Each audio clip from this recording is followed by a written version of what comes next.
سید ابو ہریرہ رضی اللہ عنہ جب حضرت امام حسین آتے ہیں کسی سفر سے، آپ کے پاؤں مبارک پر مٹی لگی ہوئی تھی۔ جب حضرت ابو ہریرہ نے دیکھا، ابو ہریرہ کی عمر بڑھاپے کی تھی، امام حسین کی 17-18 سال کی عمر تھی، لیکن جب دیکھا کہ امام حسین کے پاؤں پر مٹی لگی ہوئی ہے، ابو ہریرہ جلدی سے آتے ہیں، اپنا امامہ اتارتے ہیں۔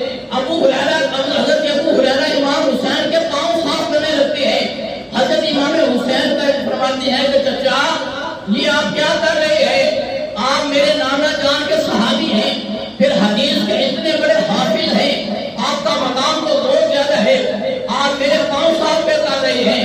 حضرت ابو ہریرہ کی آنکھوں میں آنسو آتے ہیں۔ حضرت سید ابو ہریرہ عرض کرتے ہیں امام آپ کو کیا پتا ہے، میں نے آپ کے نانا جان سے آپ کی بڑی شان سنی ہے، آپ کے نانا جان نے آپ کا بڑا مقام بتایا ہے، میں نے اپنے کانوں سے آپ کی بڑی شان آپ کے نانا جان سے سنی ہے۔ اگر میں لوگوں کو بتا دوں امام حسین کی شان کیا ہے، وہ لوگ آپ کو زمین پر چلنے نہ دیں، یا اپنی ہتھیلیوں پہ چلنے دیں، یا اپنے کاندھوں پر اٹھا دیں۔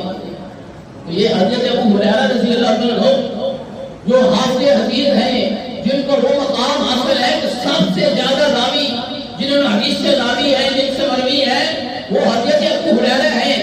ابو ہریرہ وہ ہیں کہ جو کہتے ہیں، خود فرماتے ابو ہریرہ، آپ فرماتے کہ جب حسن حسین کا نام لیتا ہوں تو خود میری آنکھوں سے آنسو آتے ہیں۔